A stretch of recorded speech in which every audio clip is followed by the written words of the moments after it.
حضرات مومنین السلام علیکم۔ اس وقت آپ کے روبرو حاضر ہوا ہوں ایک مجلس اعضاء کے حوالے سے۔ یہ مجلس اعضاء برائے ایصال ثواب اخلاق حسین رضوی مرحوم ابن تاجدار حسین رضوی، فرخ شیرازی ابن مرزا یحییٰ شیرازی مرحوم اور مرحومہ سیدہ رحیمہ بیگم بنت سید صادق رضا منعقد کی جا رہی ہے۔ جیسا کہ آپ کے علم میں ہے اور مسلسل آن لائن مجالس کا سلسلہ جاری ہے، کیونکہ یہ کووڈ-19 جیسی وبا جو تمام ملکوں میں، شہروں میں، صوبوں میں پھیلی ہوئی ہے، جس کی وجہ سے ہم جو حق تھا فرش عزا بچھانے کا، جو حق تھا ماتم و گریہ کرنے کا، وہ نہیں کر پا رہے ہیں۔ تمام تر پروگرام آن لائن ہی منعقد ہو رہے ہیں۔ اسی سلسلے میں جناب سید نسیم زیدی صاحب مقیم حال آگرہ نے اس وقت اپنے متعلقین کے ایصال ثواب کے لیے آن لائن مجلس کا انعقاد کیا ہے۔ مجلس کو خطاب فرمائیں گے حجت الاسلام عالی جناب مولانا غضنفر علی صاحب قبلہ مقیم حال نوگاواں سادات۔ مجلس سے قبل تلاوت کلام پاک کے فرائض انجام دیں گے محترم قاری ندیم نجفی صاحب۔ پیش خوانی کے فرائض انجام دیں گے جناب عابد زیدی سلمہ مقیم حال آگرہ، جناب تاج رضوی لکھنوی صاحب، جناب قیصر عباس قیصر صاحب کراچی سے، اور جناب رشید شہیدی صاحب شکاگو سے۔ تو آئیے حضرات، اب ہم مجلس کا باقاعدہ طور پر آغاز کرتے ہیں اور تلاوت کلام ربانی کے لیے گزارش کرتے ہیں محترم قاری ندیم نجفی صاحب سے کہ وہ تشریف لائیں اور تلاوت کلام پاک سے مجلس کا باقاعدہ آغاز فرمائیں۔ اللہم صلی علی محمد و آل محمد۔ اعوذ باللہ من الشیطان اللعین الرجیم۔ بسم اللہ الرحمن الرحیم۔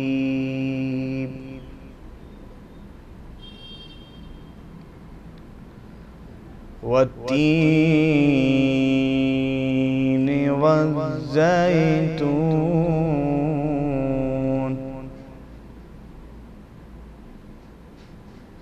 وطور سینین وهذا البلد الامین۔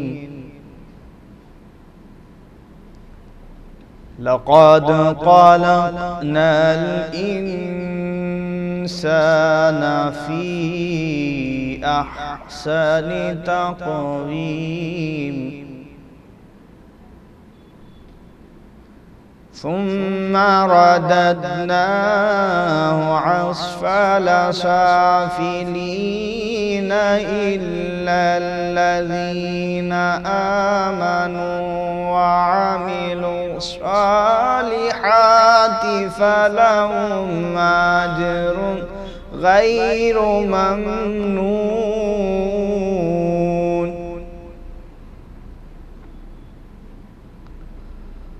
والتين والزيتون وطور سينين وهذا البلد الأمين، لقد خلقنا الإنسان في أحسن تقويم،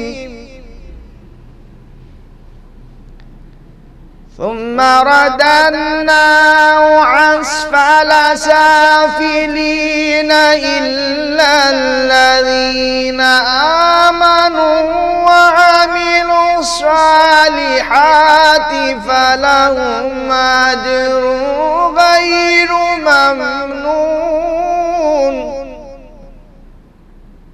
فما يكذبك بعد بالدين، أليس الله بأحكم الحاكمين۔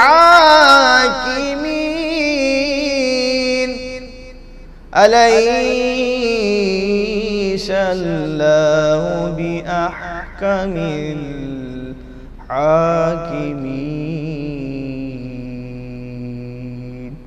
صدق الله العلي العظيم وصدق رسول النبي الكريم وصدق مولانا أمير المؤمنين علي بن أبي طالب. اللهم صل على محمد وآل محمد. جزاک اللہ محترم قاری ندیم نجفی صاحب، آپ نے بہترین لہجے میں تلاوت کلام ربانی سے مجلس کا آغاز کیا. یقیناً یہ تلاوت کلام پاک مرحومین کے لیے بہترین ایصال ثواب کا سبب بنے گا اور ان کے متعلقین بالخصوص ڈاکٹر سید نسیم رضوی صاحب کے لیے تسکین قلب کا سبب بنے گا.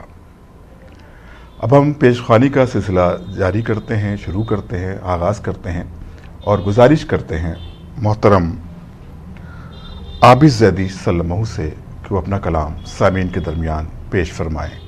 مومنین حضرات، یہ وہ موقع ہے کہ جب لٹا ہوا خانواد رسول قید شام کی صعوبتیں سہنے کے بعد وارد کربلا ہوا اور بیویوں نے اپنے شہیدوں کی قبروں پر کچھ اس طرح بیان کیا. ملاحظہ فرمائیں، تصور شرط ہے، بواز بلند نعرے سلوات.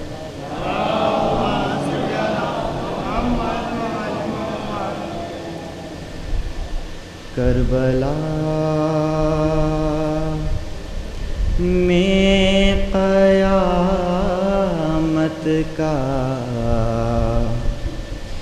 ایک شور ہے، قافلہ جا رہا ہے وطن کے لیے، کوئی روتی ہے اپنے جوان لال کو، رو رہی ہے کوئی کم سخن کے لیے، اپنی بربادیوں کو گوارا کیا، خون میں ڈوبے گلوں کا نظارہ کیا، دے دیا فاطمہ کا بھرا گلستاں، کربلا تیرے اجڑے چمن کے لیے، قصر ظالم کبھی قید خانہ کبھی، نوک نیزہ کبھی تازیانہ کبھی، کون سی تھی اذیت جو دی نہ گئی، ہر جفا تھی اسیر محن کے لیے، جب چلے تھے مدینے سے سب ساتھ تھے، اون و جعفر تھے، اکبر تھے، عباس تھے، جا رہی ہوں مدینے تو کوئی نہیں، اب مصیبت فقط ہے بہن کے لیے، قبر قاسم سے ہے یوں مخاطب پھوپھی، تیری شادی کچھ اس طرح بن میں ہوئی، کوئی صحرے کا بھی پھول باقی نہیں، ورنہ لے جاتی قبر حسن کے لیے۔ کوئی چادر نہ تھی، کیسی بیداد تھی، ہاتھ ہوتے ہوئے بھی نہ آزاد تھی، کتنی مجبور کر دی گئی تھی بہن اپنے بھائی کے دفن و کفن کے لیے۔ کربلا میں قیامت کا ایک شور ہے، قافلہ جا رہا ہے وطن کے لیے۔ جزاک اللہ محترم عابد زیدی سلمہ، آپ نے بہترین کلام سامعین کے درمیان پیش کیا۔ ہم دعا گو ہے کہ پروردگار آپ کو صحت کے ساتھ زندگی عطا کرے اور نظر بد سے محفوظ رکھے۔ اب ہم گزارش کرتے ہیں پیشخوانی کے لیے محترم جناب تاج رضوی صاحب لکھنوی سے کہ وہ تشریف لائیں آن لائن اور اپنا کلام سامعین کے درمیان پیش فرمائیں۔ چاچو کے حکم کی تعمیل میں بعنوان مجلس ترحیم بطور پیشخوانی چند اشعار پیش خدمت ہیں۔ چار مصرعے ملاحظہ فرمائیں کہ خیمہ چشم کی آرائش و آسائش سے یہ مسافر غم شبیر کے چل پڑتے ہیں، ہجرت شاہ شہیدہ کی خبر ملتے ہی قافلے آنکھوں سے اشکوں کے نکل پڑتے ہیں۔ اور ایک رباعی پیش کرتا ہوں، ملاحظہ فرمائیں کہ شبیر کے غم میں وہ بڑائی دیکھی، مصروف علم ساری خدائی دیکھی، آنکھوں میں مچلتے ہوئے دریا دیکھے، ہر گوشے مژگاں پترائی دیکھی۔ اور اس سلسلے کو آگے بڑھاتے ہوئے امام حسین علیہ السلام کی شان میں ایک سلام سے چند اشعار مطلع نظر کرتا ہوں کہ نشاط سینہ حق میں حسین زندہ ہے،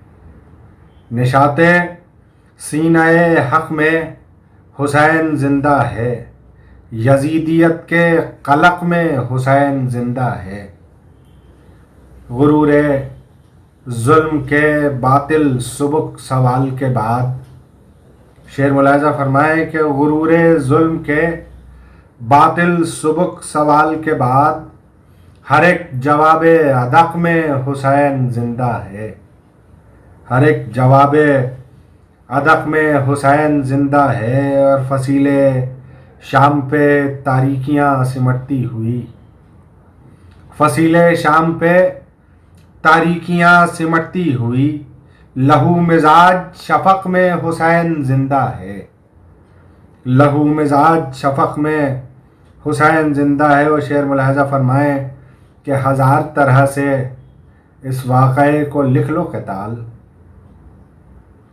ہزار طرح سے اس واقعے کو لکھ لو قتال، شہادتوں کے ورق میں حسین زندہ ہے، شہادتوں کے ورق میں حسین زندہ ہے۔ اور شعر ملاحظہ فرمائیں حالات حاضرہ کے تناظر میں کہ منافرت کی جڑیں پھیل تو رہی ہیں مگر، منافرت کی جڑیں پھیل تو رہی ہیں مگر، محبتوں کی رمق میں حسین زندہ ہے، محبتوں کی رمق میں حسین زندہ ہے۔ اور شعر دیکھیں ملاحظہ فرمائیں بطور خاص کہ کجا شفاعت حر اور کجا گناہ کا بوجھ،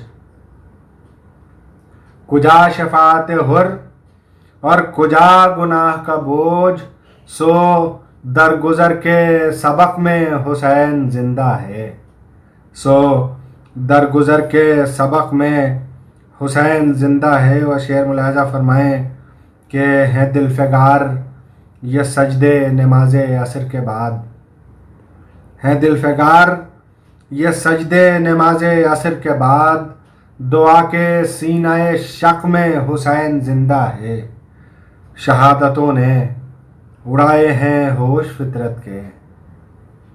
آخری شعر اس سلسلے کا کہ شہادتوں نے اڑائے ہیں ہوش فطرت کے، خیرت کے چہرہ فق میں حسین زندہ ہے، خیرت کے چہرہ فق میں حسین زندہ ہے۔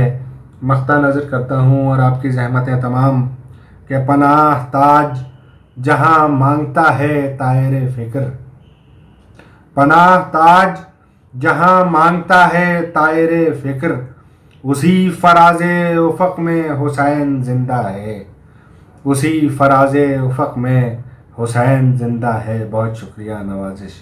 جزاک اللہ محترم تاج رضوی لکھنوی صاحب، آپ نے لکھنوی انداز میں، لکھنوی نزاکت میں اپنا کلام پیش کیا۔ پروردگار آپ کو تمام بلاؤں سے محفوظ رکھے اور آپ اسی طرح سے ذکر سید الشہداء علیہ السلام کرتے رہیں۔ آئیے حضرات، اب ہم بیرون ملک چلتے ہیں اور وہاں سے اپنے شاعر جناب قیصر عباس قیصر صاحب، جو کہ مقیم حال کراچی ہیں، پاکستان میں رہتے ہیں، ان سے گزارش کرتے ہیں کہ وہ اپنا کلام سامعین کے درمیان پیش فرمائیں۔ ڈاکٹر نسیم صاحب کی حکم پر سلام کی چند اشعار پیش خدمت ہے۔ ابد کی شام تلک ایک ملال چھوڑ گیا، ابد کی شام تلک ایک ملال چھوڑ گیا، وہ در جلا ہوا کتنے سوال چھوڑ گیا، وہ در جلا ہوا کتنے سوال چھوڑ گیا، وہ امر ہو گیا زہرا کا حق بتاتے ہوئے، وہ امر ہو گیا زہرا کا حق بتاتے ہوئے، فراز دار پہ زندہ مثال چھوڑ گیا، یہ دن جو رات میں تبدیل ہونے لگتا ہے، یہ دن جو رات میں تبدیل ہونے لگتا ہے، کسی کا نوحہ تھا جو حسب حال چھوڑ گیا، کسی کا نوحہ تھا جو حسب حال چھوڑ گیا، جسے خبر تھی در سیدہ کے بارے میں، جسے خبر تھی در سیدہ کے بارے میں، وہی بساط عروج و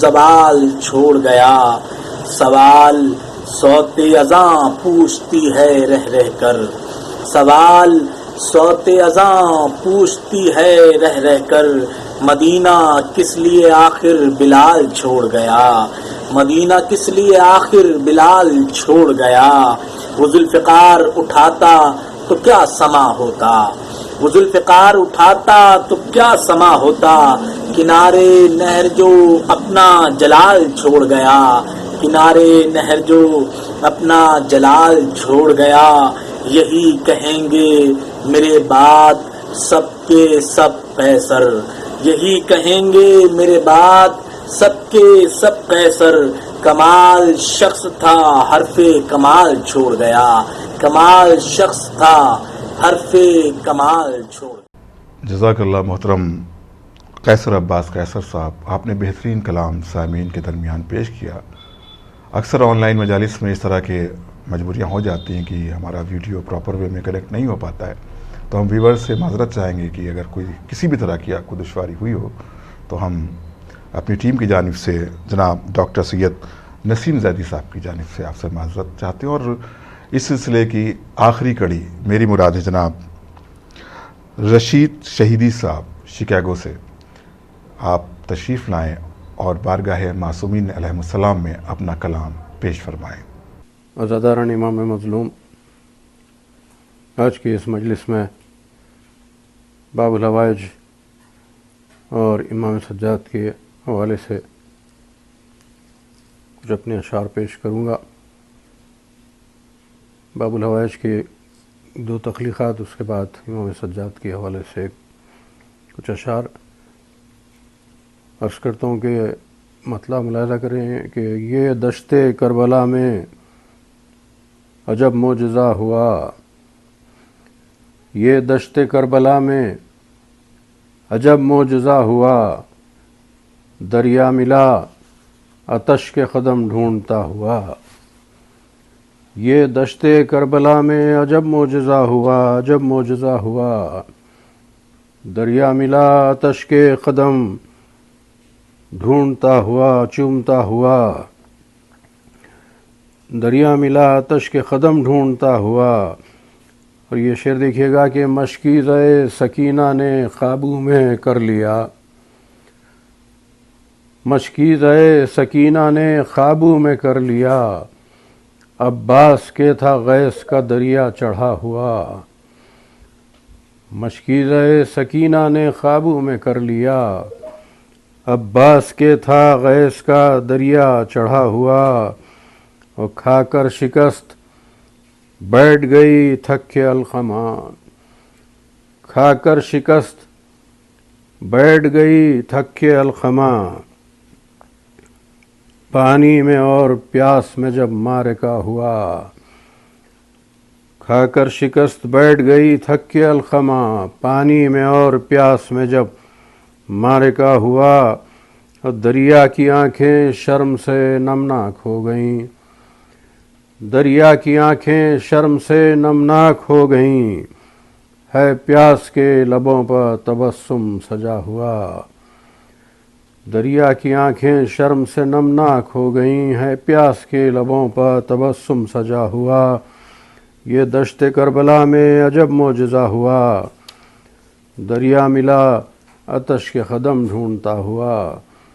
عرض کرتا ہوں ایک باب الحوائجی کے سلسلے کے چند اشعار اور اس کے قوافی دیکھیں کہ غافل کبھی ہم ذکر سے ایک پل نہیں ہوتے،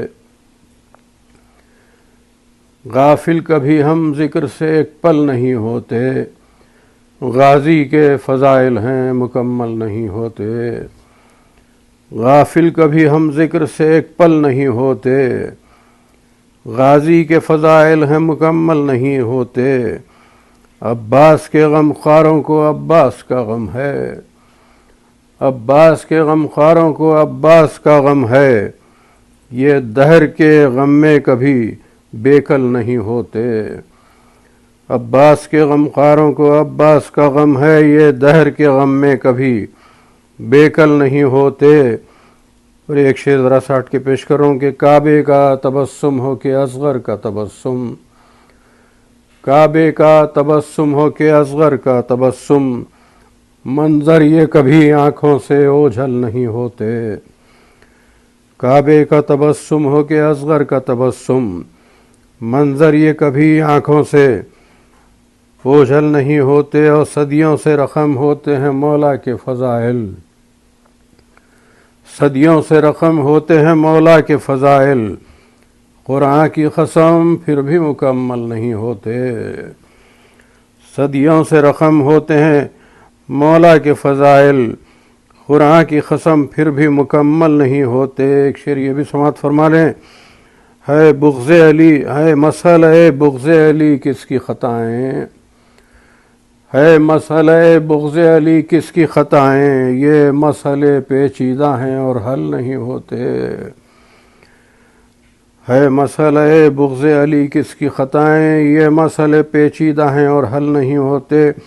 بس ایک شعر اور ملاحظہ کریں، اس کا خافیہ دیکھیے گا، غافل کبھی ہم ذکر سے ایک پل نہیں ہوتے، غازی کے فضائل ہیں مکمل نہیں ہوتے، عباس کے ماتم میں رہا کرتے ہیں مصروف، عباس کے ماتم میں رہا کرتے ہیں مصروف، اس واسطے یہ ہاتھ کبھی شل نہیں ہوتے۔ عباس کے ماتم میں رہا کرتے ہیں مصروف، اس واسطے یہ ہاتھ کبھی شل نہیں ہوتے۔ چار مصرے اور غازی کے سلسلے کے پیش کروں۔ عرض کرتا ہوں کہ میرے احساس نے خوشبو وفا دیکھی ہے، میرے احساس نے خوشبو وفا دیکھی ہے، قلب کی آنکھوں سے پرچم کی ہوا دیکھی ہے، میرے احساس نے خوشبو وفا دیکھی ہے، قلب کی آنکھوں سے پرچم کی ہوا دیکھی ہے، آنکھ اب مجھ سے ملانے میں ہے سورج محتاط، میں نے عباس کے روضے کی ضیا دیکھی ہے۔ آنکھ اب مجھ سے ملانے میں ہے سورج محتاط، میں نے عباس کے روضے کی ضیا دیکھی ہے۔ اور یہ امام سجاد علیہ السلام کے سلسلے کے اشعار، یہاں شکاگو میں ایک مصرع طرح دیا گیا تھا کہ زینب اور شبیر نے مل کر رکھا ہے سجاد کا نام۔ بس اس مصرع طرح پر چند شعر ملاحظہ کر لیں۔ مطلع کرتا ہوں کہ دین کا مسیحا صبر و یقین کا کعبہ ہے سجاد کا نام، دین کا مسیحا صبر و یقین کا کعبہ ہے سجاد کا نام، قرآن دے کچھ لفظ تو لکھوں کیا کیا ہے سجاد کا نام۔ دین کا مسیحا صبر و یقین کا کعبہ ہے سجاد کا نام، قرآن دے کچھ لفظ تو لکھوں کیا کیا ہے سجاد کا نام، اور کیسے سمیٹوں ان کے لامحدود فضائل لفظوں میں، کیسے سمیٹوں ان کے لامحدود فضائل لفظوں میں، فکر ہماری کوزہ ہے اور دریا ہے سجاد کا نام، فکر ہماری کوزہ ہے اور دریا ہے سجاد کا نام۔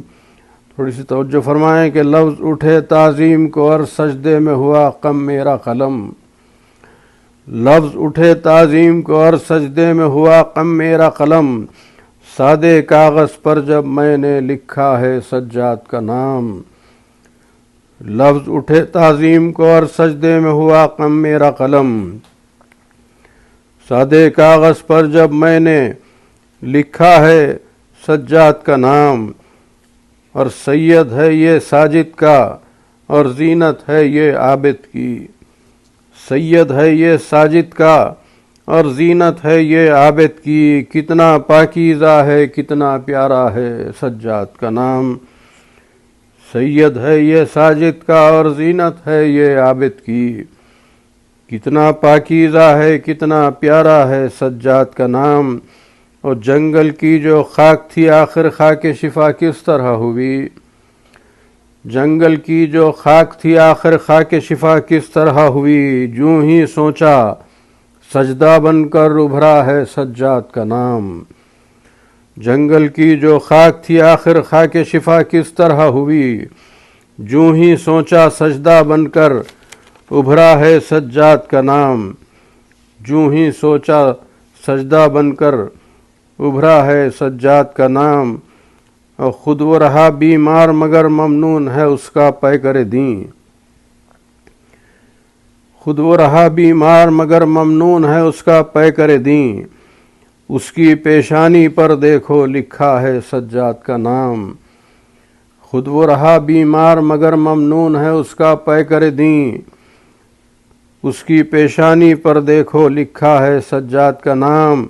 اس میں تنوین ملاحظہ کریں حضرات کہ ایک نماز شب کی پابند ایک نے دیا سجدے میں سر، ایک نماز شب کی پابند ایک نے دیا سجدے میں سر، زینب اور شبیر نے مل کر رکھا ہے سجاد کا نام، ایک نماز شب کی پابند ایک نے دیا سجدے میں سر، زینب اور شبیر نے مل کر رکھا ہے سجاد کا نام۔ مقطع میں جو اشارہ ہے وہ آپ حضرات پہنچ جائیں گے کہ یہ ہے اعزاز میرا اور فخر بھی کرتا ہوں میں رشید، ہاں یہ ہے اعزاز میرا اور فخر بھی کرتا ہوں میں رشید، ہاتھ میں میرے دامن جس پر لکھا ہے سجاد کا نام، ہاں یہ ہے اعزاز میرا اور فخر بھی کرتا ہوں میں رشید، ہاتھ میں میرے دامن ہے اور لکھا ہے سجاد کا نام، دین کا مسیحا صبر و یقین کا کعبہ ہے سجاد کا نام،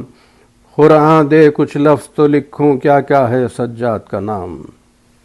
جزاک اللہ محترم جناب رشید شہیدی صاحب، آپ نے بہترین کلام سامعین کے درمیان پیش کیا، اور پیشخوانی کا سلسلہ اب یہیں پر تمام ہوتا ہے، اور خطابت کے لیے میں گزارش کرتا ہوں حجت الاسلام عالی جناب مولانا غضنفر علی صاحب قبلہ سے کہ وہ تشریف لائیں اور سامعین کے درمیان مجلس کو خطاب فرمائیں۔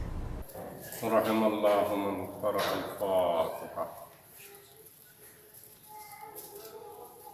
اعوذ باللہ من الشیطان اللعین الرجیم، بسم اللہ الرحمن الرحیم، الحمد للہ رب العالمین، والصلاة والسلام علی رسولہ الکریم، خیر المبشرین والمنذرین، شفیع المذنبین، الذی بعثہ رحمۃ للعالمین، سیدنا و مولانا بالقاسم محمد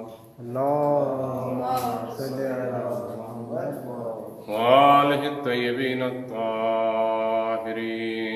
اما بعد، فقد قال اللہ سبحانہ تبارک وتعالی وقولہ الحق، اینما تکونوا یدرککم الموت ولو کنتم فی بروج مشیدہ، صلوات محمد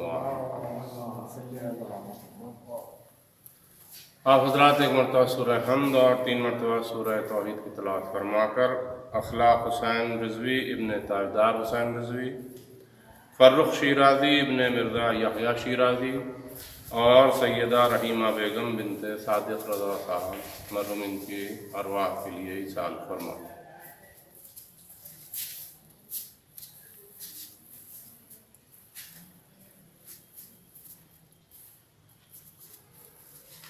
خداوند عالم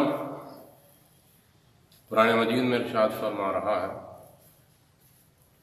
کہ اینما تکونوا یدرککم الموت ولو کنتم فی بروج مشیدہ، تم جہاں کہیں بھی ہوگے موت تمہیں اپنی گرفت میں لے لے گی، چاہے تم محکم اور مضبوط قلعوں میں جا کر چھپ جاؤ۔ اس کا مطلب یہ ہے کہ انسان کسی بھی صورت میں موت سے بچ نہیں سکتا، موت سے راہ نجات نہیں۔ قلعہ تو انسان اپنی حفاظت کے لیے ہی بناتا ہے، قلعہ کہتے ہی مضبوط اور محکم مکان کو، لیکن پروردگار عالم نے فرمایا کہ تم وہاں بھی جا کر چھپو تو موت سے نہیں بچ سکتے، اور جہاں دیگر مضبوط اور محکم قلعے ہیں ان میں ایک ایسا محکم قلعہ جہاں انسان کو کسی قسم کی کوئی دشواری، کوئی پریشانی، کوئی تکلیف نہیں ہوتی، وہ بطن مادر ہوتا ہے، شکم مادر ہوتا ہے۔ تو جب انسان کو ماں کے پیٹ میں بھی موت آ سکتی ہے تو پھر بچ کہاں سکتا ہے؟ اور ظاہر ہے کہ ایک جگہ نہیں، متعدد مقامات پر قرآن مجید میں پروردگار عالم نے انسان کو موت کی طرف متوجہ فرمایا، پروردگار نے بھی متوجہ فرمایا ہے، ہمارے ائمہ نے بھی متوجہ فرمایا ہے، احادیث میں متعدد بار وارد ہوا ہے۔ اور موت کے لیے ذکر یہ ہے کہ اگر آپ موت کو زیادہ یاد کریں گے تو گناہوں سے محفوظ رہیں گے۔ جتنا انسان اپنی موت کو یاد رکھتا ہے اتنا ہی برائیوں سے بچتا رہتا ہے۔ موت ظاہراً جسے ہم موت کہتے ہیں وہ کبھی موت ہی ہوتی ہے اور کبھی حیات ہوتی ہے، اس لیے کہ موت 2 طرح کی ہے۔ ایک موت وہ ہے جو مرنے کے بعد انسان مر ہی جاتا ہے، ختم ہو جاتا ہے، پھر اس کا نہ کوئی نام رہ جاتا ہے نہ کوئی تذکرہ رہ جاتا ہے۔ اور ایک موت وہ ہے جس میں انسان مر تو جاتا ہے لیکن مرنے کے بعد بھی زندہ رہتا ہے، وہ ظاہری موت ہوتی ہے۔ جیسے زندگی بھی 2 طرح کی ہوتی ہے، زندگی میں بھی انسان کبھی زندہ رہ کر مردہ ہوتا ہے اور کبھی زندہ رہ کر زندہ ہی ہوتا ہے۔ مولا کائنات علیہ السلام نے ارشاد فرمایا کہ بعض لوگ زندہ نظر آتے ہیں مگر وہ ہوتے مردہ ہیں۔ کیوں؟ اس لیے کہ ان کے پاس نہ کوئی انسانی جذبہ ہوتا ہے، نہ کوئی دینی جذبہ ہوتا ہے، نہ ان کے پاس یتیم پروری ہے، نہ ان کے پاس غریبوں کا خیال ہے، وہ صرف نفس پرستی اور خواہشات نفس کے غلام ہوتے ہیں. وہ اپنے لیے جیتے ہیں، دوسروں کے لیے نہیں. اور جو اپنے لیے جیتا ہے اس کی زندگی موت سے بدتر ہے. وہ ظاہراً انسان ہے مگر انسانی زندگی نہیں جی رہا ہے، حیوانی زندگی جی رہا ہے. جو انسانی زندگی جیتے ہیں انہیں اپنا خیال نہیں ہوتا، بلکہ وہ یہ سوچتے ہیں کہ میں رہوں نہ رہوں انسانیت باقی رہ جائے. جیسا کہ ہمارے سامنے تاریخ کے عظیم ترین شواہد میں سے کربلا کا ایک ایسا عظیم سانحہ ہے جہاں ہر شخص یہ سوچ رہا تھا کہ میں رہوں نہ رہوں مگر انسانیت بچ جائے. بعض لوگ تو یہی سمجھتے ہیں کہ امام حسین علیہ السلام نے قربانی جو دی ہے، اتنی عظیم قربانی شاید نمازیں بچانے کے لیے دی. بعض لوگ سمجھتے ہیں شاید روزے بچانے کے لیے دی. بعض لوگ سمجھتے ہیں شاید حج و زکوٰۃ بچانے کے لیے دی. نہیں، حج تو اس زمانے میں بھی ہو رہا تھا، نمازیں اس وقت بھی پڑھی جا رہی تھیں. اور اگر ایسا ہی ہوتا تو نمازی ہی امام کا غم مناتے، بے نمازی غم نہ مناتے. روزے دار ہی غم مناتے، بے روزہ دار نہ مناتے.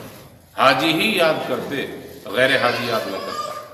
لیکن میں یہ دیکھتا ہوں کہ حج و زکوٰۃ تو کیا، نماز و روزہ تو کیا، جس کا اسلام سے بھی کوئی تعلق نہیں ہے وہ بھی یاد حسین منا رہا ہے. کیوں؟ اس لیے کہ امام حسین علیہ السلام نے یہ عظیم قربانی اپنے لیے نہیں بلکہ انسانیت کی بقا کے لیے دی. تو ظاہراً امام حسین قتل ہو گئے، ظاہراً امام حسین شہید ہو گئے، مگر بعد شہادت بھی آپ زندہ ہیں. اور ظاہر ہے کہ اگر زندہ نہ ہوتے تو یہ آج ساری دنیا میں آپ کا تذکرہ، آپ کی یاد جس شان اور جس طریقے سے منائی جا رہی ہے اس انداز میں کبھی نہ منائی جاتی. موت ظاہراً آ گئی، لیکن کیا ظاہری موت سے امام حسین علیہ السلام مر گئے؟ نہیں، آپ زندگی میں تو زندہ تھے ہی، بلکہ مرنے کے بعد بھی آپ زندہ ہیں، شہید ہیں. خود قرآن مجید میں ہے لا تحسبن الذین قتلوا فی سبیل اللہ امواتا بل احیاء عند ربہم یرزقون، کہ خبردار جو اللہ کی راہ میں جان دے دیں انہیں مردہ نہ سمجھنا، بلکہ وہ زندہ ہیں. اور زندگی کی علامت ہے رزق، تو وہ رزق بھی پاتے ہیں ہماری بارگاہ سے. یعنی وہ خود بھی رزق پاتے ہیں اور رزق ہی نہیں پاتے بلکہ دوسروں کو بھی رزق تقسیم کرتے ہیں. آج حیات کا رزق، آج حریت کا رزق، آج آزادی کا رزق، آج انسانیت کا رزق اگر کسی در سے ملتا ہے تو وہ صرف اور صرف در حسین علیہ السلام. امام حسین علیہ السلام کے در سے یہ سارے دروس انسان کو ملتے ہیں. اگر شہادت امام حسین علیہ السلام نہ ہوتی تو کیا زندگی تھی؟ زندگی، انسان کی زندگی ظاہراً انسانی زندگی ہوتی مگر وہ حیوان سے بھی بدتر ہوتی. اسی لیے آپ نے یہ عظیم قربانی دے کر گویا درس دیا کہ جیو تو اس طرح جیو، مرو تو اس طرح جیو. مرو تو اس طرح مرو کہ تمہارے مرنے کے بعد بھی تمہیں زندگی ہی کی طرح سے یاد کیا جائے، مرنے کے بعد فراموش نہ کیا جائے. کیونکہ تم مرنے کے بعد بھی مرے نہیں ہو، تم زندہ ہو. اگر تم مر گئے ہوتے تو تمہارا تذکرہ اسی طرح سے ختم ہو جاتا جیسے دوسرے لوگوں کا تذکرہ، دوسرے لوگوں کی یادیں. نہ جانے کتنے حکمراں، نہ جانے کتنے سلاطین، نہ جانے کتنے بادشاہ، نہ جانے کتنے فرمانروا، نہ جانے کتنے افراد دنیا میں آئے چلے گئے، لیکن کیا کسی کا تذکرہ باقی ہے؟ کسی کی یاد باقی ہے؟ سب کے تذکرے ختم ہو گئے، سب کی یادیں مٹ گئیں. اگر تذکرہ باقی ہے تو صرف اور صرف امام حسین علیہ السلام کا. کیوں؟ اس لیے کہ آپ اپنے لیے قربانی نہیں دے رہے تھے، بقائے انسانیت کے لیے قربانی دے رہے تھے. بقائے انسانیت کے لیے آپ نے شہادت پیش کی ہے، درجہ شہادت پہ فائز ہوئے ہیں. اب ظاہر ہے کہ اگر آپ درجہ شہادت پر بقائے انسانیت کے لیے فائز ہوئے تو جب تک یہ انسانیت باقی ہے یاد حسین باقی رہے گی، ختم ہونے والا تذکرہ نہیں ہے. اسی لیے ہم اپنی زندگی کو زندگی اہل بیت سے ملاتے ہیں، اپنی حیات کو حیات اہل بیت سے ملاتے ہیں، اور اپنی موت کو بھی ممات اہل بیت سے ملاتے ہیں، شہادت اہل بیت سے ملاتے ہیں، وفات اہل بیت سے ملاتے ہیں. ہم اپنے مرنے والوں کا تذکرہ نہیں کرتے بلکہ ان افراد کا تذکرہ کرتے ہیں جنہیں اللہ نے حیات جاوید عطا کی ہے. کیوں؟ ہم جب ان سے وابستہ ہو جائیں گے تو ہم کو بھی اسی طرح سے ہمیشہ رہنے والی زندگی ملے گی جیسے ہمارے سید و سردار جیسے ہمارے مولا، جیسے ہمارے آقا امام حسین علیہ السلام اور دیگر ائمہ اطہار، دیگر اہل بیت اطہار کو حیات جاوید ملی ہوئی ہے۔ اسی لیے موت اور حیات کا فلسفہ اللہ نے انسان کو سمجھایا، ائمہ نے سمجھایا، اہل بیت نے سمجھایا۔ موت کیا ہے، حیات کیا ہے؟ موت ظاہراً ہم جس کو موت کہتے ہیں، موت موت نہیں ہے، وہی موت زندگی اخروی کی ابتدا ہے، وہاں سے گویا ایک نئی زندگی شروع ہوتی ہے۔ ہم جسے زندگی سمجھتے ہیں یہ تو ایک سفر ہے، اس سفر میں ہمیں بڑھتے چلا جانا ہے، بڑھتے چلے جانا ہے۔ لوگ سمجھتے ہیں کہ یہ زندگی وہ وقفہ ہے جہاں ہمیں کہیں ٹھہرنا ہے، رکنا ہے۔ نہیں، یہ رکنے کی جگہ نہیں ہے، یہ تو ایک سفر ہے جہاں سے ہمیں گزرتے چلا جانا ہے اور پھر ایک منزل پر پہنچنا ہے۔ وہاں سے جب ہم آگے بڑھتے ہیں تو ہماری زندگی کی ابتدا ہوتی ہے۔ اس زندگی کا پہلا زینہ، پہلا قدم موت ہے، اور اگر مرنے کے بعد ہم مر جاتے تو ہم سے کبھی اسمع افہم نہ کہا جاتا۔ ہمارے ہر مرنے والے سے اسمع افہم کہا جاتا ہے، اسی لیے کہا جاتا ہے کہ مرنے والا مرا نہیں ہے، وہ سنتا بھی ہے، وہ سمجھتا بھی ہے، وہ ہماری بات کو اچھی طرح سے سمجھ رہا ہے۔ اسی لیے ہم تلقین میں کہتے ہیں اسمع افہم، اسمع افہم، سن لو سمجھ لو، سن لو سمجھ لو۔ کہیں مردوں سے کہا جاتا ہے، مرنے والے سے نہیں کہا جاتا۔ یہ کہنا کہ اسمع افہم یہ خود ایک علامت زندگی ہے، زندگی کی علامت ہے۔ اور دیکھیے، یاد رکھیے گا، کبھی بھی مردے کو سلام کرنے کا حکم نہیں دیا جاتا۔ اسلام نے زندہ افراد کو سلام کرنے کا حکم دیا ہے، چونکہ ہمارے عقائد کے مطابق ہمارا مرنے والا مر گیا، ظاہر مر گیا، مگر وہ زندہ ہے۔ اس لیے قبرستان سے گزرتے وقت بھی سلام کرنے کا حکم ہے، قبرستان میں داخل ہو تو سلام کرنے کا حکم ہے۔ کسے سلام کیا جا رہا ہے؟ السلام علیکم یا اہل القبور، اے قبروں میں رہنے والو، تم پر سلام۔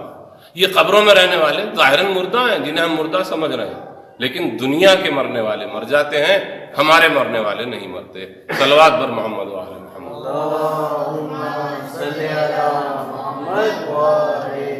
اور اگر ہمارے مرنے والے مر جاتے تو پھر ہم بھی کبھی سلام کا حکم نہ دیتے۔ ہمارے ائمہ نے، ہماری احادیث میں جو روایات میں آیا ہے سلام کا حکم، یہ کبھی نہ دیا جاتا۔ ائمہ نے سلام کا حکم اسی لیے دیا، احادیث میں سلام کا حکم اسی لیے وارد ہوا کہ ہمارا مرنے والا مرا نہیں ہے، وہ زندہ ہے۔ اب یہاں سے دوسری زندگی کا آغاز ہوتا ہے۔ اس زندگی کے لیے انسان کیا کر کے لے جاتا ہے؟ یہ فطرت بھی ہے، تقاضا عقل بھی ہے کہ انسان اگر کہیں سفر پہ جائے تو زیادہ سفر ساتھ ہونا چاہیے۔ یہ ایک مسافرت ہے، یہ ایک سفر کا راستہ ہے۔ اس سفر کے لیے تیاری کرنا ہے، یہاں رہ کر اس زندگی میں وہاں کی تیاری کرنا ہے، ہمیں وہاں کیا لے کے جانا ہے۔ تو یہ انسان کی عقل کہتی ہے کہ سفر میں ہمیں جس چیز کی ضرورت ہو وہ چیز لے کے جایا جائے۔ لباس کی ضرورت ہوتی ہے تو لباس لے جاتا ہے، کسی سند کی ضرورت ہوتی ہے سند لے جاتا ہے، کسی اور دوسری چیز کی ضرورت ہوتی ہے انسان وہ لے کے جاتا ہے۔ ہمیں وہاں لباس کی ضرورت نہیں ہے، ہمیں کسی اور دوسری چیز کی ضرورت نہیں ہے۔ یہ تو ہمارے لیے قابل فخر ہے کہ ہمارے علاوہ دنیا میں کوئی بھی مرنے والا جب روز قیامت اٹھے گا تو لباس کے ساتھ نہیں ہوگا۔ یہ شکر ہے، آل محمد کی محبت کی جزا ہے کہ ہر آل محمد کی محبت میں مرنے والا روز قیامت لباس کے ساتھ اٹھے گا اور کوئی بھی لباس کے ساتھ نہ ہوگا۔ تو ہمیں لباس کی ضرورت نہیں، لیکن ہاں ایک سند کی ضرورت ضرور ہے، اور وہ سند ہے ولایت اہل بیت۔ جس کے پاس محبت اہل بیت کی سند ہوگی اس کی زندگی، دنیاوی زندگی بھی کامیاب ہوگی، اخروی زندگی بھی کامیاب ہوگی۔ صلوات پڑھیں محمد و آل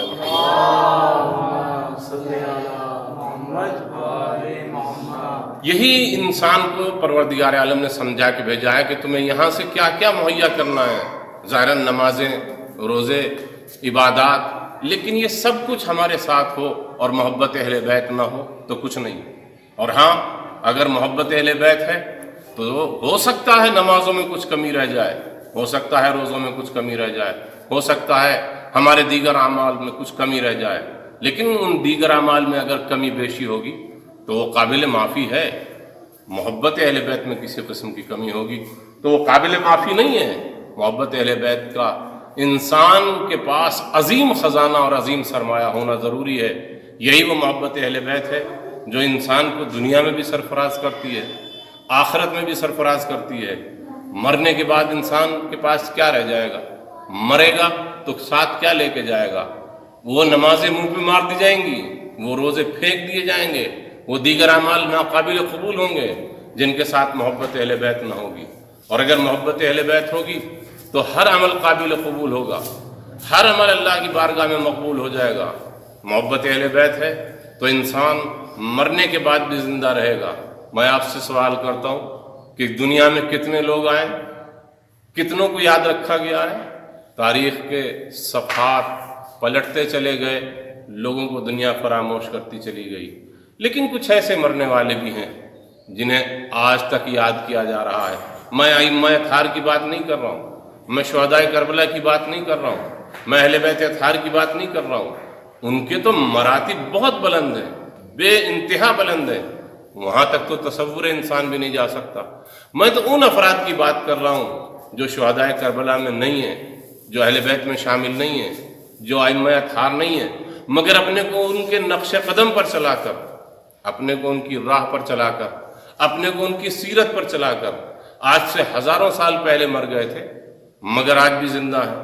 میں آپ سے پوچھتا ہوں، علامہ مجلسی کا نام آپ نے کبھی سنا یا نہیں؟ علامہ ہندی کا نام آپ نے کبھی سنا یا نہیں؟ شیخ کلینی کا نام آپ نے سنا کہ نہیں؟ ظاہراً ان سے آپ کا کوئی تعلق بھی نہیں تھا، نہ وہ آپ کے خاندانی تھے، نہ آپ کے رشتہ دار تھے، نہ آپ کے وہ چچا بھتیجے تھے، نہ آپ کے وہ عزیز تھے، نہ ماموں بھانجے تھے، کچھ نہیں تھے آپ کے، مگر آپ کی زبان پر آج بھی ان کا نام۔ کیوں؟ اس لیے کہ انہوں نے اپنے کو سیرت اہل بیت پر چلا کر، محبت اہل بیت میں سرشار رکھ کر، طریقہ اہل بیت کو اختیار کر کے جو زندگی گزاری ہے، تو اب وہ مرنے کے بعد بھی زندہ رہ گئے، اور آج تک نہیں بلکہ قیامت تک زندہ رہیں گے۔ ان کا تذکرہ باقی رہے گا، ان کا نام باقی رہے گا، اور یہی ہمارے لیے ایک نمونہ عمل ہے۔ وَلَكُمْ فِي رَسُولِ اللَّهِ أُسْوَةٌ حَسَنَةٌ، قرآن مجید نے کہا ہے کہ تمہارے لیے رسول کی سیرت نمونہ عمل ہے۔ تو رسول تک تو ہم نہیں پہنچ سکتے، علماء رسول کو پہچانتے ہیں، عوام علماء کو دیکھتی ہے، عوام علماء سے رسول کو پہچانتی ہے، علماء کے ذریعے سے اہل بیت کو پہچانتی ہے۔ عوام نہیں پہنچ سکتے اہل بیت تک، نہیں پہنچ سکتے رسول تک، مگر ہاں علماء کو تو دیکھ سکتے ہیں۔ وہ علماء جن کو دیکھ کر سیرت اہل بیت یاد آ جائے، وہ علماء جنہیں دیکھ کر سیرت رسول یاد آ جائے، ان سے قریب ہوتے چلے جائیں۔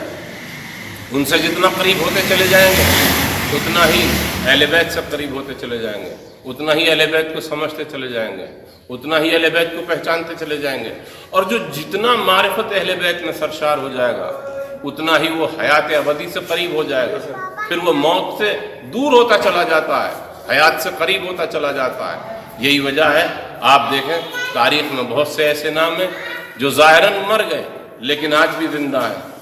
آج میں آپ سے معلوم کرتا ہوں، سلمان کون تھے؟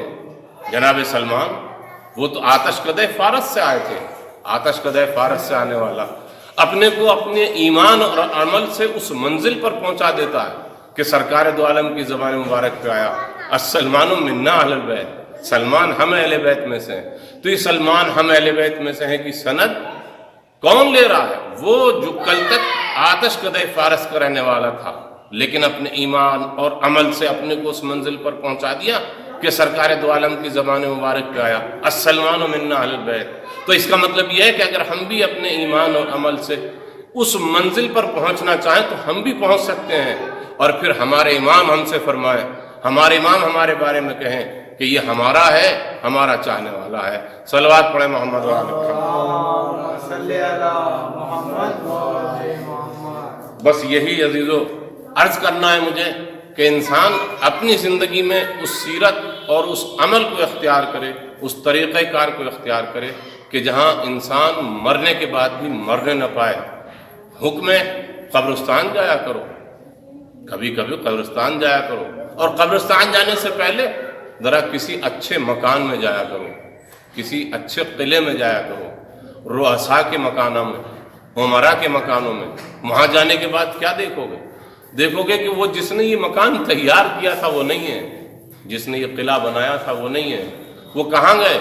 اب یہاں سے نکلنے کے بعد سیدھے قبرستان پہنچو تو قبرستان میں جا کر دیکھو گے وہ جس نے قلعہ تیار کیا تھا وہ تو یہاں سو رہا ہے، وہ جس نے مکان بنوایا تھا وہ تو یہاں سو رہا ہے، وہ جس نے عظیم الشان محل تیار کرایا تھا وہ تو یہاں سو رہا ہے، لیکن یہی نہیں سو رہا ہے، بلکہ وہ بھی جو معمولی سے مکان میں، کچے مکان میں، چھوٹے سے مکان میں ایک غریب اور نادار اور مفلس کی زندگی گزارنے والا تھا، وہ بھی اسی قبرستان میں ہے۔ دونوں میں کوئی فرق تو نظر نہیں آتا، دونوں اسی معمولی سی قبر میں سو رہے ہیں۔ اوپر ظاہراً آپ کچھ بھی اس پہ سنگ مرمر لگا دیجئے، لیکن اندر کیا ہے؟ وہی خاک کا بستر، وہی امیر کے لیے ہے، وہی غریب کے لیے ہے، وہی بادشاہ کے لیے ہے، وہی سلطان کے لیے۔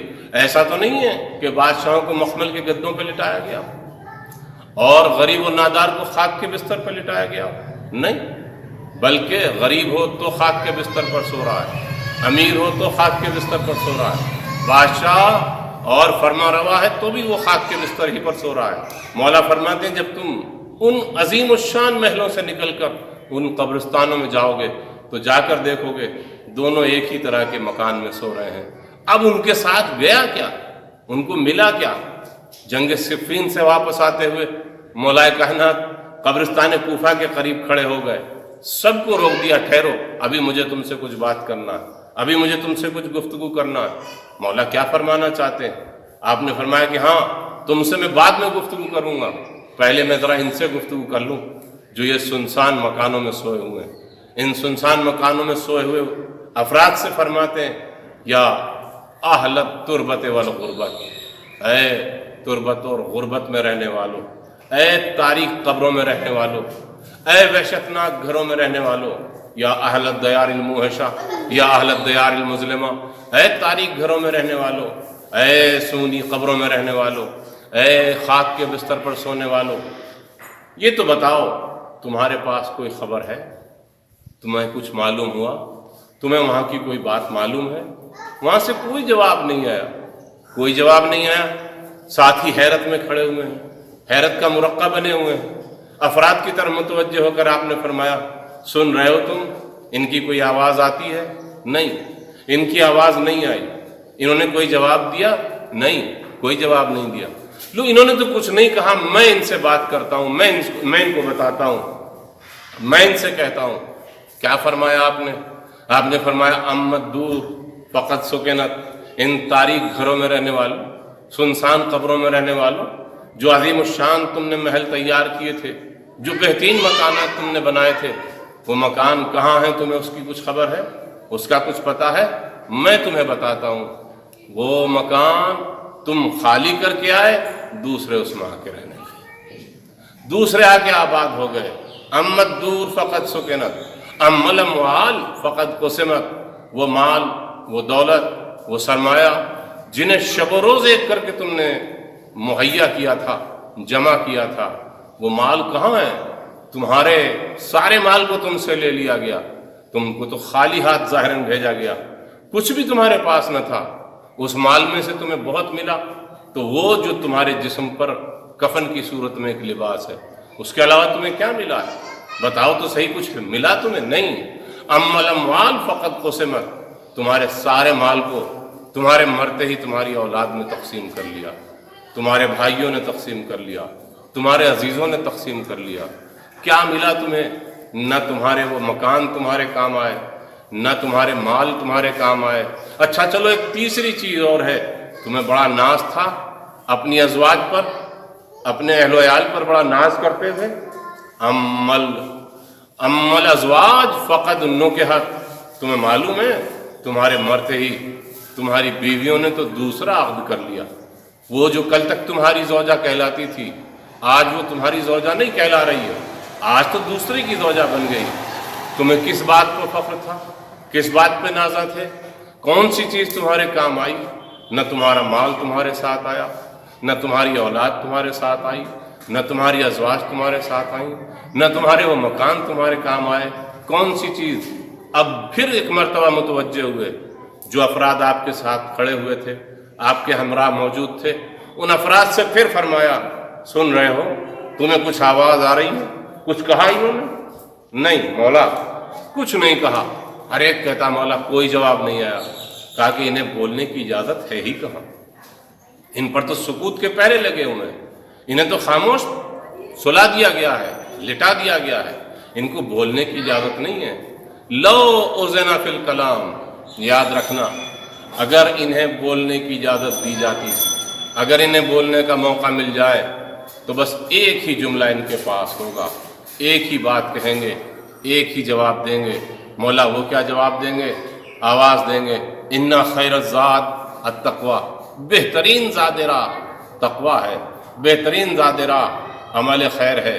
لیکن عمل خیر میں اور تقوی سے مراد کہیں یہ نہ سمجھ بیٹھنا کہ خالی نمازیں اور روزے اور عبادات جنہیں ہم عبادت سمجھتے ہیں وہی ہیں، نہیں، بلکہ خیر الزاد، بہترین زاد راہ، بہترین تقوی، بہترین توشہ آخرت، جہاں نمازیں ہیں، روزے ہیں، حج و زکوٰۃ ہے، دیگر اعمال ہیں، ان کے ساتھ ساتھ بنیادی چیز اور اہم چیز محبت اہل بیت ہے، کہ اگر محبت اہل بیت ہے تو یہ سارے اعمال قابل قبول ہیں، اور اگر محبت اہل بیت نہیں ہے تو پھر کوئی عمل قبول نہ ہوگا۔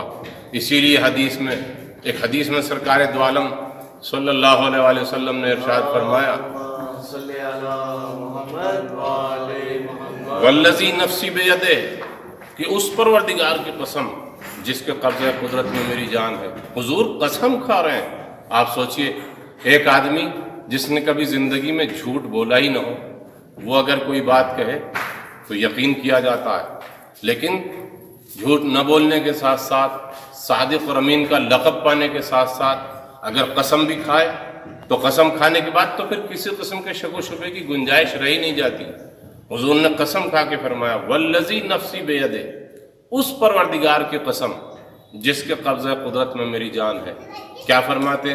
لا یزول قدم عبد یوم القیامہ الا ان یسألہ اللہ عن اربع، خدا کی قسم روز قیامت بندہ ایک قدم آگے نہیں بڑھ سکتا، ایک قدم آگے نہیں بڑھا پائے گا جب تک اس سے 4 چیزوں کے بارے میں سوال نہ کر لیا جائے، 4 چیزوں کے بارے میں اس سے نہ پوچھ لیا جائے، اور صرف پوچھا ہی نہیں جائے گا بلکہ اس سے جواب طلب کیا جائے گا۔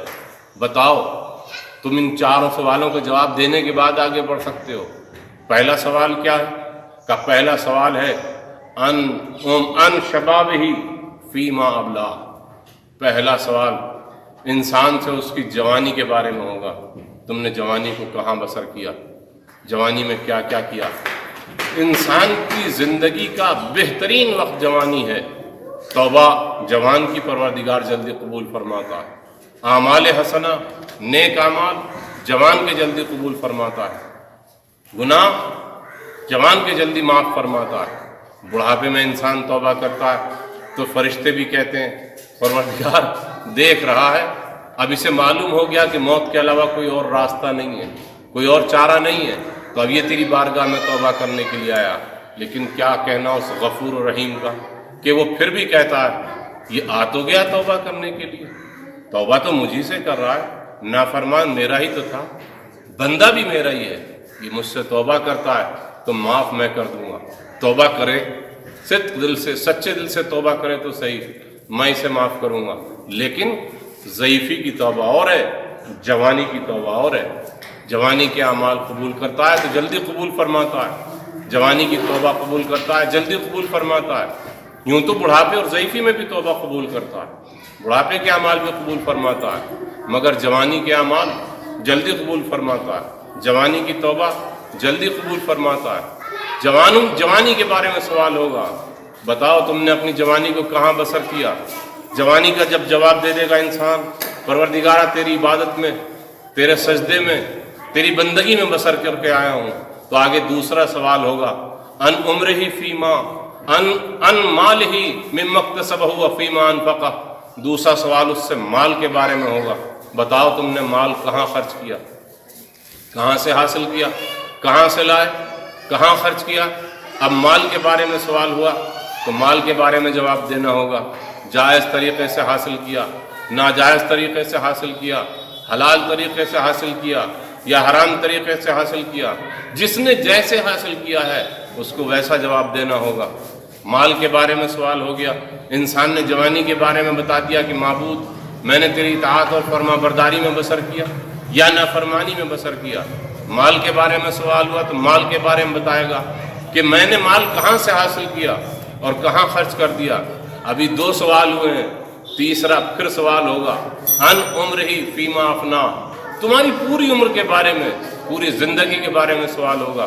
یہ تو بتاؤ جوانی کہاں بسر کی، یہ بتاؤ ضعیفی میں کیا کیا، یہ بتاؤ بڑھاپے میں تم نے کیا کیا۔ ہم نے تمہیں طاقت دی تھی اپنی عبادت میں صرف کرنے کے لیے، جوانی دی تھی اپنی فرما برداری میں بسر کرنے کے لیے، ضعیفی کی منزلوں سے ہمکنار کیا تھا اپنی عبادت میں بسر کرنے کے لیے، تو کیا تم وہی کر کے آئے جو ہم چاہتے تھے؟ جو ہم چاہتے تھے تم نے وہی کیا، تو آؤ تیسرا سوال ہوگا۔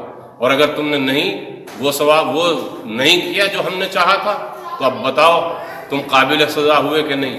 لیکن اب بھی پروردگار عالم نظر رحمت سے دیکھ کر فرماتا ہے ان عمرہ فیما افنا، تیسرا سوال اس سے عمر کے بارے میں ہوگا، کہاں بسر کی، کہاں زندگی گزاری۔ جب 3 سوال ہو گئے تو اب یہ تینوں سوال بیکار ہیں اگر چوتھے سوال کا جواب نہ دیا گیا، تینوں سوال قابل قبول ہوں گے اگر چوتھے سوال کا جواب دے دیا۔ امام نے فرمایا، حضور نے فرمایا ان حبنا اہل البیت، ہم اہل بیت کی محبت کے بارے میں سوال ہوگا۔ اب اگر محبت اہل بیت والا تم نے منصب حاصل کر لیا، محبت اہل بیت کے درجے پہ پہنچ گئے، محبت اہل بیت کا سرمایہ اپنے ساتھ لے کے آئے، محبت اہل بیت کا توشہ لے کے آئے، تو تمہاری نوجوانی کے اعمال بھی قبول، جوانی کے اعمال بھی قبول، ضعیفی کے اعمال بھی قبول، بڑھاپے کے اعمال بھی قبول، تمہارے مال کی بھی، جو مال تم نے راہ خدا میں خرچ کیا وہ سب قبول۔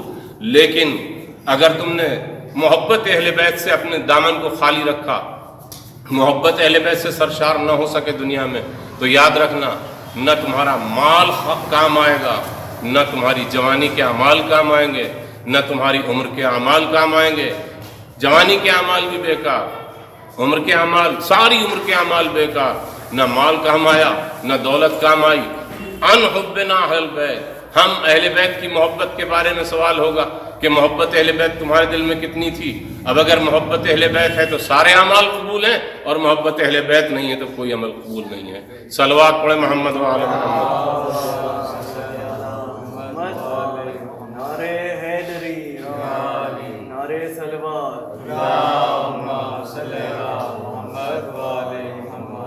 یہی انسان کو مد نظر، اپنے پیش نظر رکھتے ہوئے زندگی گزارنا چاہیے۔ اور جب یہ سوچ کر انسان زندگی گزارتا ہے کہ مجھے پروردگار عالم کی بارگاہ میں ایک دن حاضر ہونا ہے اور وہ مجھ سے سوال کرے گا، مجھ سے میری جوانی کے بارے میں سوال ہوگا، مجھ سے میرے مال کے بارے میں سوال ہوگا، مجھ سے میری عمر کے بارے میں سوال ہوگا، یہ 3 سوال کرنے کے بعد پروردگار مجھ سے محبت اہل بیت کے بارے میں بھی سوال کرے گا۔ تو اب ایک دل میں 2 محبتیں قائم نہیں ہو سکتی۔ جہاں محبت اہل بیت ہے وہاں دشمنان اہل بیت کی محبت بھی یہ ہو ہی نہیں سکتا۔ اگر محبت اہل بیت دل میں ہے تو پھر محبت اہل بیت ہی اہل بیت ہے، وہ دل ہمیشہ ہمیشہ زندہ رہتا ہے، وہ انسان ہمیشہ زندہ رہتا ہے، وہ مرنے کے بعد بھی زندہ رہتا ہے، وہ مرنے کے بعد بھی مرتا نہیں ہے۔ اسی لیے ہم اپنے مرنے والوں کو بھی حسین اور اہل بیت سے ملا دیتے ہیں، اس لیے کہ جب کوزہ سمندر سے مل جائے تو اسے بھی سمندر کی طرح سے حیات مل جاتی ہے، زندگی مل جاتی ہے۔ لیکن اگر سمندر سے دور رہے تو کوزہ چند دنوں میں ختم ہو جاتا ہے، چند گھنٹوں میں ختم ہو جاتا ہے، چند لمحوں میں ختم ہو جاتا ہے۔ یہی کوزہ اگر سمندر میں ملا دیا جائے تو ہمیشہ ہمیشہ باقی رہتا ہے۔ ہماری حیات کوزے جیسی ہے اور اہل بیت کی حیات سمندر جیسی ہے۔ ہم اپنے کو اس سمندر سے ملا دیتے ہیں جو حیات جاویدانی کا سمندر ہے، بقائے دوام کا سمندر ہے۔ اسی لیے ہمارے مرنے والے بھی مرنے کے بعد بھی زندہ رہتے ہیں، ختم نہیں ہوتے، فنا نہیں ہوتے، مٹتے نہیں ہیں۔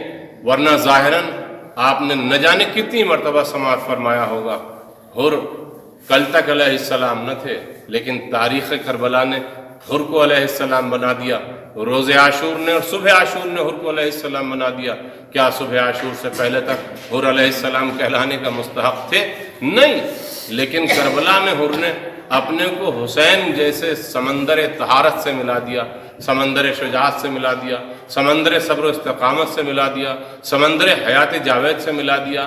تو اب جہاں جہاں تذکرہ حسین ہے وہاں وہاں حر کا تذکرہ ہے. جیسے حسین علیہ السلام ہے ایسے ہی حر علیہ السلام ہے.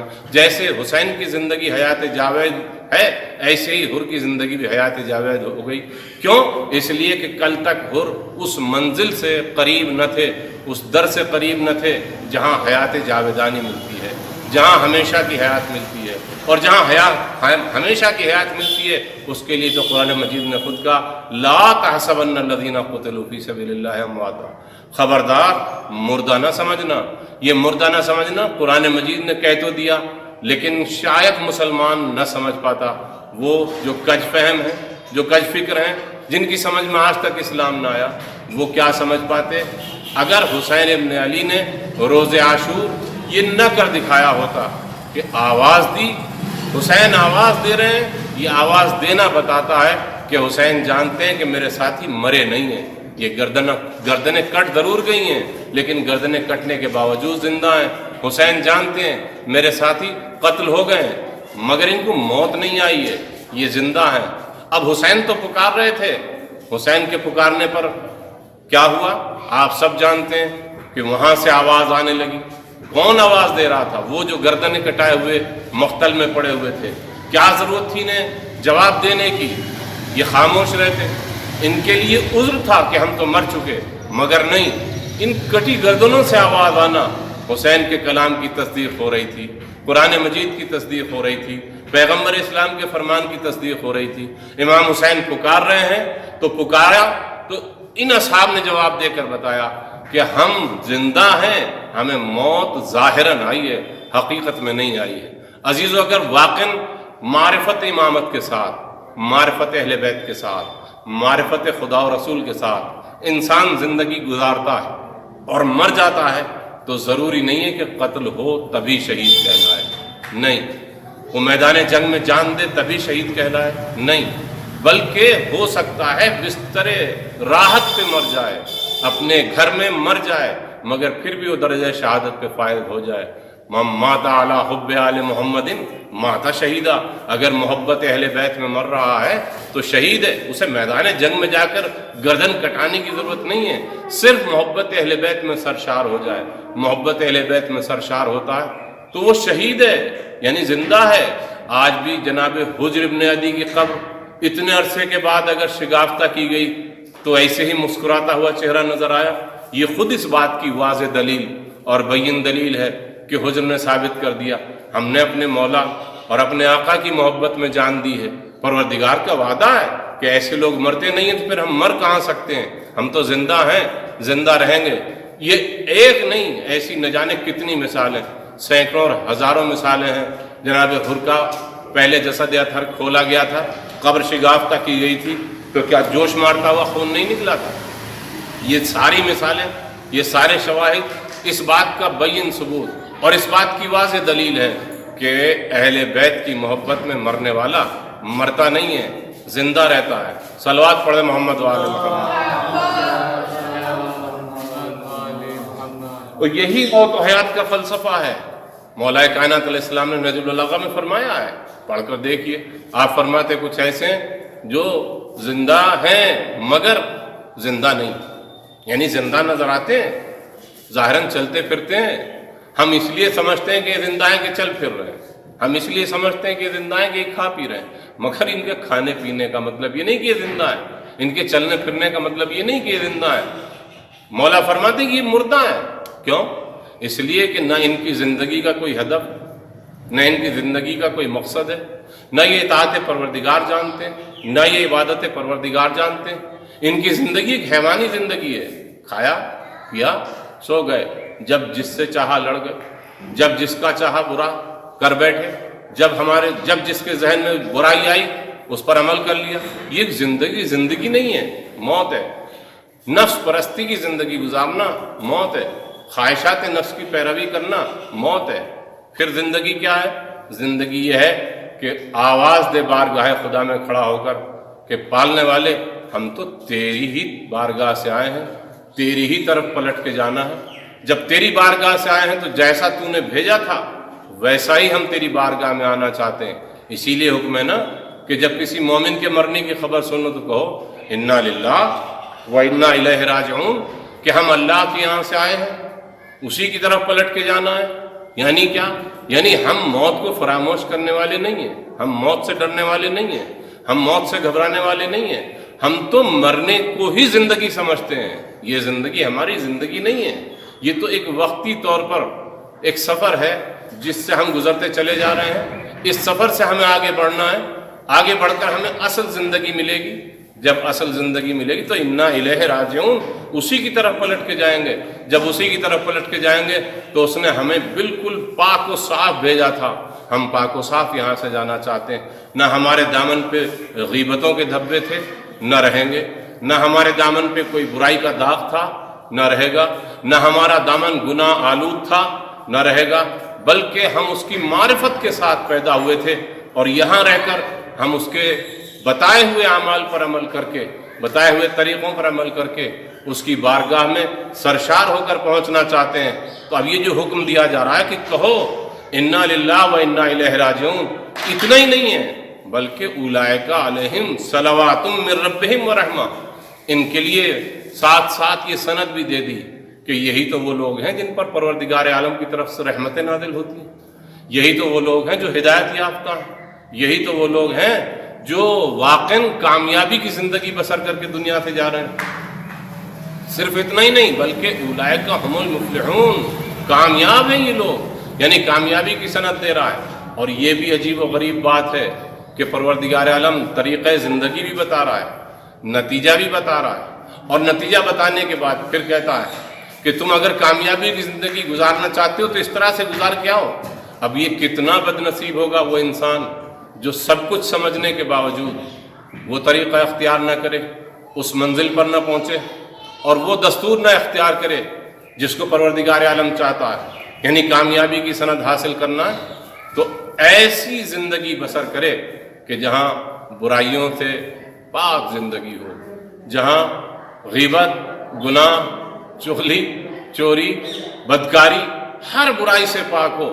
وہ زندگی اگر انسان نے گزاری تو قرآن مجید ضمانت لے رہا ہے اولئک هم المفلحون، ہم تمہیں کامیابی کی سند دے رہے ہیں۔ مگر میں پھر یہاں پر یہ عرض کر دوں کہ سارے اعمال انسان کے ایک طرف، محبت اہل بیت تمام اعمال پر غالب ہے، حبنا اہل البیت مخ العبادہ۔ امام جعفر صادق علیہ السلام ارشاد فرماتے کہ حبنا اہل البیت مخ العبادہ، ہم اہل بیت کی محبت ہی تمام اعمال کی جان ہے، عبادت کی جان ہے۔ وہ عبادت بیکار ہو جائے گی جس میں محبت اہل بیت نہ ہو۔ ہم سب کچھ کریں اور محبت اہل بیت نہ رکھیں تو نہ نمازیں ہماری کام کی، نہ روزے ہمارے کام کے، نہ کوئی دیگر عمل ہمارا کام کا۔ اور اگر محبت اہل بیت کے ساتھ ایک سجدہ بھی ہو جائے تو وہی سجدہ قابل قبول ہوتا ہے۔ حر کی عاشور سے پہلے کی زندگی اور ہے، عاشور کی صبح کی زندگی اور ہے۔ حر نے صبح عاشور میں محبت اہل بیت میں سرشار ہو کر سجدہ کیا ہے۔ محبت اہل بیت میں حر کو جو زندگی ملی ہے وہ صبح عاشور کی زندگی ہے۔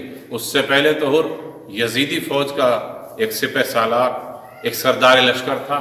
یہی تو حر تھا جس نے لجام فرس سید الشہداء پر ہاتھ ڈال دیا تھا۔ تو کیا یہ کہا جائے گا محبت میں ڈالا تھا؟ نہیں، صبح عاشور محسوس ہوتا ہے، صبح عاشور پتہ چلتا ہے کہ آج حر کے دل میں محبت اہل بیت گامزن ہوئی، قائم ہوئی۔ تو اب آج اگر محبت اہل بیت قائم ہوئی ہے تو اس کا مطلب یہ ہے کہ آج صبح کا سجدہ، حر کا سجدہ محبت اہل بیت کے ساتھ ہے۔ آج کے صبح کے سجدے سے پہلے کا سجدہ تو حر کے لیے نہیں کہا جا سکتا کہ محبت اہل بیت کے ساتھ تھا۔ یہ ایک سجدہ حر کا ایسا عظیم الشان سجدہ ہو گیا، ایسا بہترین سجدہ ہو گیا کہ اس نے ایک اور سجدہ حسین کے ساتھ کرایا ظہر عاشور کو۔ وہ سجدہ کرنے کے بعد حر نے اب آگے بڑھ کر دیکھا ہے اپنی منزل کو، اپنے مقام کو، تو کہاں تھے حر؟ وہی جگہ جو حسین شب عاشور اپنے چاہنے والوں کو دکھا رہے تھے۔ حسین نے شب عاشور اپنے چاہنے والوں کو جو منزل دکھائی تھی اس منزل پر حر پہنچ گئے کہ اس وجہ سے محبت اہل بیت میں سرشار ہو کر جو سجدہ کیا تھا وہی افراد جو کل تک حر کے ساتھ تھے، جو کل تک حر کے ساتھ تھے، جو کل تک حر کے لشکر میں تھے، جو کل تک حر کے فرما بردار تھے، وہ جو حر کا کہنا مان رہے تھے،